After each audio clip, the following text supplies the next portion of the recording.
Bienvenue sur Pandora, une planète en perpétuel renouveau. 3 ans après les événements de Avatar, la voix de l'eau, la saga continue avec Avatar, de feu et de cendres, dirigé par James Cameron. On retrouve la famille Sully, Jake Sully, Neytiri et leurs enfants, prêts à défendre leur foyer sur Pandora. Mais une nouvelle menace plane. Un clan inédit, le clan du feu, aussi appelé le peuple des cendres, surgit des terres volcaniques. À leur tête, Varang, une Na'vi déterminée, dont les yeux incandescents et la soif de vengeance sont glaçants. Les images de la bande-annonce plongent Pandora dans un contraste saisissant. Adieu aux forêts luxuriantes et aux océans pour laisser place à des terres fumantes, volcans menaçants, cieux embrasés. Aux côtés des Sully survivent d'anciens alliés, les membres historiques de la saga, tandis qu'un nouveau peuple nomade, le clan des Windshredders, les commerçants du vent, fait son entrée dans l'équation. Confrontation, trahison, guerre des clans. La bande-annonce laisse entrevoir des batailles gigantesques.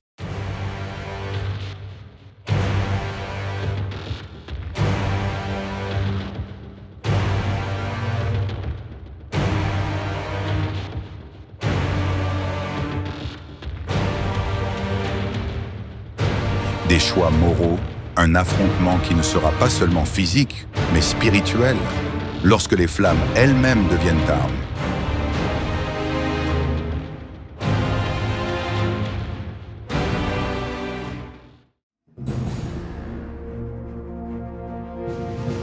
Votre divinité n'a aucune souveraineté ici, lance Varang. Un avertissement glaçant pour Jake Sully, Neytiri et tous ceux qui croient en l'équilibre de Pandora.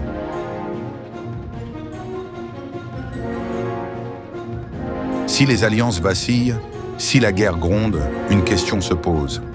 La famille Sully saura-t-elle protéger Pandora ?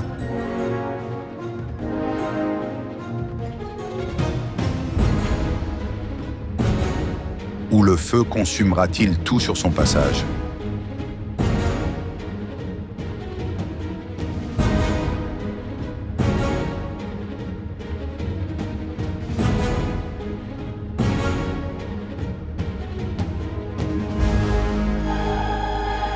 Merci d'avoir regardé. On se retrouve très bientôt pour plonger encore plus loin dans les mystères de Pandora. Bikini Bottom. Un jour ordinaire transforme la vie de notre héros jaune quand Bob l'éponge décide qu'il est temps de montrer à Monsieur Krabs et à tout l'océan qu'il n'est plus un bébé éponge, mais un véritable grand garçon. Motivé, Bob l'éponge largue les amarres avec ses amis, prêt à relever un défi de taille. Partir sur les traces du légendaire Hollandais volant, un pirate fantôme redoutable, aussi terrifiant que mystérieux. Ce voyage n'est pas une simple balade sous-marine, c'est une aventure épique. Entre fou rire,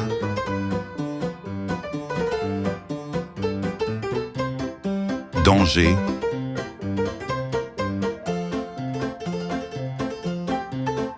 et péripéties abyssales, l'équipage va plonger dans les abysses les plus sombres de l'océan. Là où aucune éponge n'a jamais osé aller. Avec Patrick, des amis fidèles, et toute la bande de Bikini Bottom, Bob va devoir affronter ses peurs, prouver son courage, et peut-être découvrir que grandir, c'est avant tout croire en soi. Prépare-toi pour un tourbillon d'émotions, rire, frissons, amitié, et une aventure sous-marine hors du commun. Car oui, cette fois, c'est pour tous. Dans les majestueuses montagnes suisses, vit Heidi, une fillette pleine de vie, insouciante et heureuse auprès de son grand-père, dans un chalet entouré de prairies verdoyantes. Mais un jour, tout change. Lors d'une promenade, Heidi découvre un petit lynx, blessé, affaibli, piégé. Touchée par sa détresse, elle décide de le sauver. Elle le soigne en secret, loin des regards. Elle le nomme Pepper. Sous ses soins attentionnés, le petit animal reprend des forces. Mais sa présence ne passe pas inaperçue. Heidi apprend que l'homme d'affaires Schneitinger prévoit de construire une grande scierie dans les montagnes. Pour protéger Pepper, et tout ce qu'elle aime, Heidi s'allie à son ami Peter et à Joseph, le fidèle Saint-Bernard. Ensemble, ils se lancent dans une expédition périlleuse, en pleine nuit, pour ramener Pepper auprès de sa famille, avant qu'il ne soit trop tard. Entre danger de la nature, piège mortel, et la menace de l'avidité humaine, Heidi va apprendre ce qu'est le véritable courage. Mais surtout, découvrir que la famille, l'amitié et le respect de la nature valent mieux que la cupidité. Heidi est le lynx des montagnes, une aventure tendre, émouvante et engagée, qui nous rappelle la valeur de chaque vie. Salut à tous! Aujourd'hui, on décode la bande-annonce du film d'animation La Fabrique des monstres, Stitch Head. Le film se déroule dans un vieux château appelé Grotesquio, où un savant fou passe son temps à inventer des créatures étranges.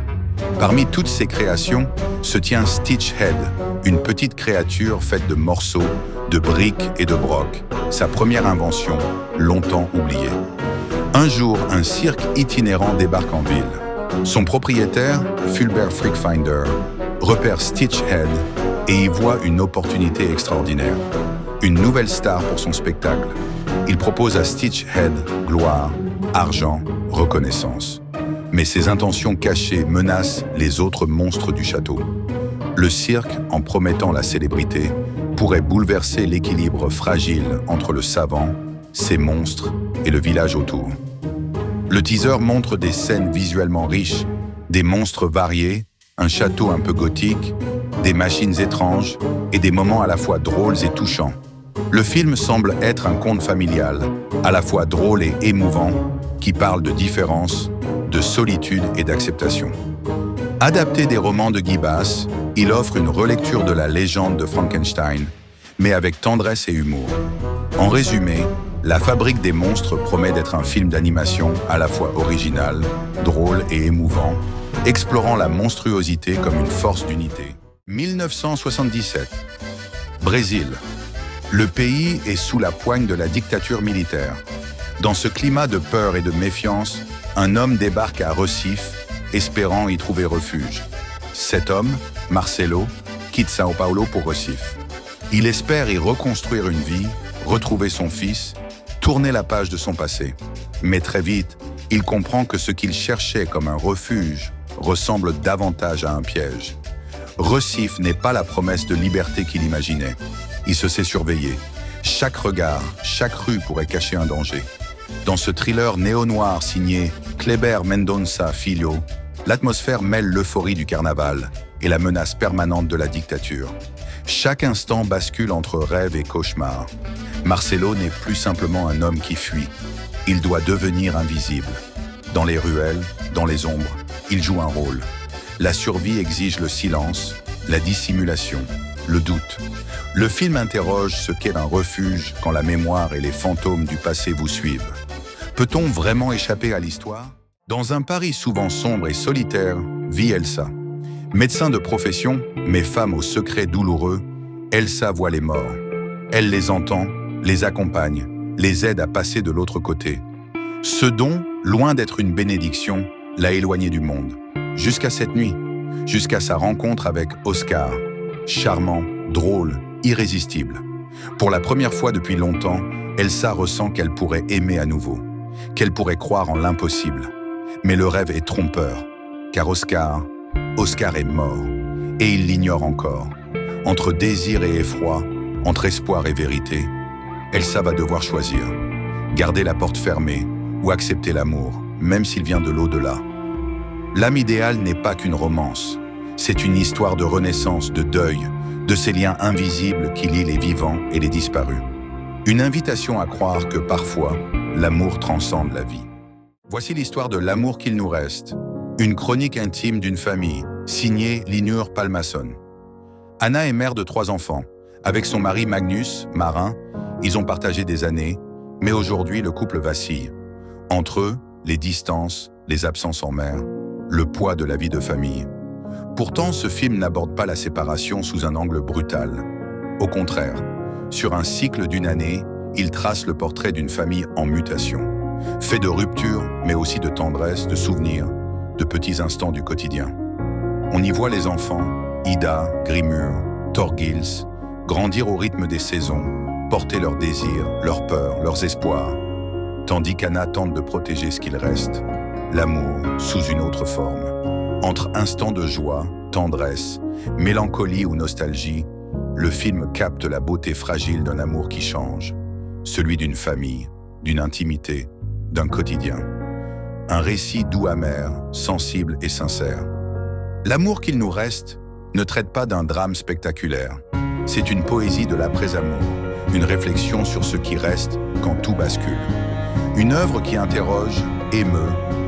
Si vous aimez les films sensibles, les histoires familiales un peu tendres, un peu tristes, pleines de pudeur, l'amour qu'il nous reste mérite qu'on s'y attarde.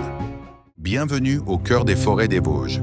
Dans Le Chant des forêts, le photographe, réalisateur et naturaliste Vincent Munier nous convie à un voyage intime, entre 3 générations, à l'écoute de la vie sauvage. Aux côtés de son père, Michel Munier, naturaliste de toujours, et de son fils, Simon Munier, Vincent nous entraîne dans les profondeurs des bois, là où tout a commencé. 3 regards, 3 sensibilités, un seul amour, la forêt. À travers leurs regards, la forêt s'anime. Cerfs majestueux, renards furtifs, oiseaux rares, lynx, et parfois l'apparition fugace d'un oiseau légendaire. Chaque rencontre est un cadeau fragile, une invitation à la contemplation. Le Chant des forêts n'est pas seulement un film animalier. C'est une invitation à écouter, à ressentir la vie qui palpite sous les fougères, à redécouvrir l'émerveillement qui sommeille en chacun de nous. On se laisse bercer par les bruits du vent, le chant discret des oiseaux, le murmure de la forêt. Transmettre ce lien fragile avec la nature, voilà l'enjeu. Ce que Michel a appris, Vincent le partage aujourd'hui avec Simon. Ce documentaire est un pont entre générations, un hymne silencieux à la préservation, au respect, à l'émerveillement. Le Chant des forêts est une ode à la nature, à la mémoire, à la transmission.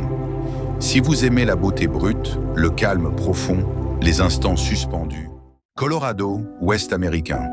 Dusty, un cow-boy, voit son ranch, tout ce qu'il avait bâti, partir en fumée après un incendie dévastateur. Son foyer n'existe plus.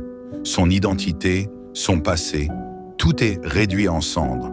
Brisé, Dusty n'a plus que le néant. Sans maison, sans bétail, il doit partir. Pourtant, un espoir fragile renaît. Un camp de fortune, géré par l'État. Une communauté de personnes comme lui qui ont tout perdu. Dusty y rencontre d'autres survivants, des familles, des ex-voisins, des inconnus. Ensemble, ils tentent Diane de se relever. Son espoir, renouer avec sa fille et essayer de reconstruire un lien avec son ex-femme.